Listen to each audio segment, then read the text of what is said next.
नमस्कार, मी संकेत मोरस कोल्हे, सहाय्यक शिक्षक, नानाजी जोशी विद्यालय शहापूर। आज आपण अशा एका विद्यार्थ्याचा इंटरव्ह्यू घेणार आहोत ज्या विद्यार्थ्याने नवोदय विद्यालयाची परीक्षा पास करत नवोदय विद्यालयामध्ये प्रवेश घेतलेला आहे। आपण जो इंटरव्ह्यू घेत आहोत नानाजी जोशी विद्यालय शहापूर येथून। तर आपल्यासोबत तो विद्यार्थी आहे। तो विद्यार्थी आपला परिचय आपल्या समोर करून देईल। तुझं नाव काय बेटा? माझे पूर्ण नाव विनय सुधाकर कोगोडे। हा, विनय। तर विनय, मला सांग, या अगोदर तू कोणत्या शाळेमध्ये शिकत होता? मी या अगोदर जिल्हा परिषद प्राथमिक शाळेत शिकत होतो। हा, म्हणजेच हा जो विद्यार्थी आहे 4थ्या वर्गापर्यंत जिल्हा परिषद प्राथमिक शाळेमध्ये शिकत होता आणि 5व्या वर्गामध्ये आमच्या विद्यालयामध्ये म्हणजेच नानाजी जोशी विद्यालय येथे त्याने प्रवेश घेतला आणि प्रवेश घेतल्यानंतर इथेच या परीक्षेची तयारी केली। मग या परीक्षेची तयारी जी केली तुम्ही, तर ती तयारी करत असताना तुला या शाळेमध्ये काही मार्गदर्शन मिळालं का? हो। कुणी केलं तुला? मेश्राम सर।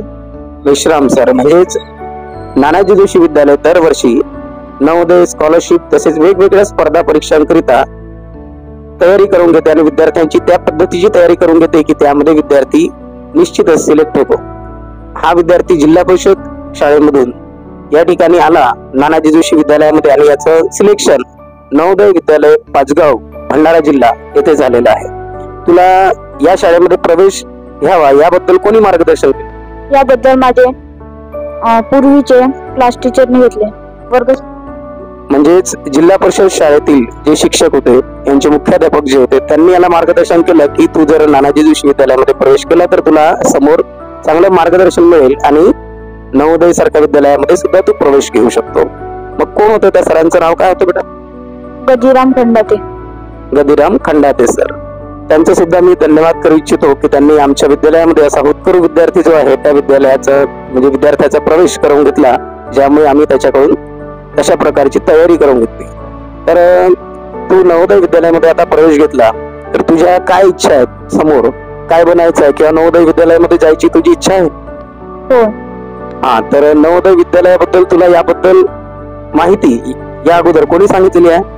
माझे 8वीतला भाऊ आहे, त्यांनी सांगितली। अच्छा, म्हणजेच बघा, त्याच्या मनामध्ये इच्छा होती की नवोदय विद्यालयामध्ये प्रवेश घ्यावा आणि त्या विद्यालयामध्ये काय सोयी सुविधा असतात त्याची त्याने स्वतःहून माहिती घेतलेली आहे। विद्यार्थ्यांनी ज्याही स्पर्धा परीक्षा विद्यार्थी देतो त्याची स्वतःहून माहिती घेतली पाहिजे। त्याकरिता त्याने आपल्या मोठ्या भावाची मदत घेतली। मोठ्या भावाकडून त्याने माहिती मिळवली की नवोदय विद्यालय काय असते, नवोदय विद्यालयामध्ये काय सोयी सुविधा असतात आणि नवोदय विद्यालय प्रवेश घेतल्याने आपल्याला काय फायदा होईल।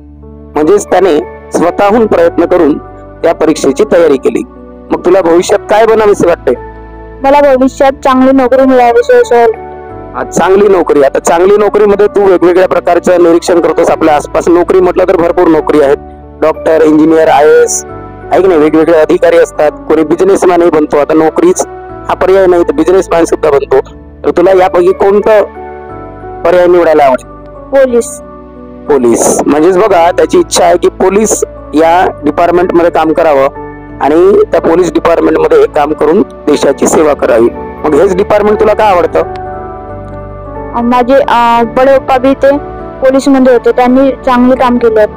हा, त्यांचे मोठे वडील सुद्धा याचे पोलीस विभागामध्ये काम करतात। तर त्यांनी जे काम केलं त्याचं त्याने निरीक्षण केलं आणि त्याला वाटलं की या क्षेत्रामध्ये आपण काम केलं तर आपल्याला समाधान मिळू शकते। नोकरी कोणती पण असो, त्या नोकरीमध्ये आपल्याला समाधान मिळणं आवश्यक आहे आणि ते त्याच्या निरीक्षणातून त्याच्या एक लक्षात आलं की आपण या नोकरीमध्ये सॅटिस्फाय राहू शकतो आणि त्याच्या उज्ज्वल भविष्याकरिता आपण ईश्वरचरणी प्रार्थना करू आणि त्याला समोर भविष्यामध्ये अजून उत्तरोत्तर तो प्रगती करत राहू। यासाठी नानाजी जोशी विद्यालयाचे शिक्षक भविष्यामध्ये सुद्धा त्याला जे मार्गदर्शन असेल ते करतील आणि त्याने आज आपल्याला आपले विचार आपल्या समोर सादर केले, त्याबद्दल त्याचं धन्यवाद।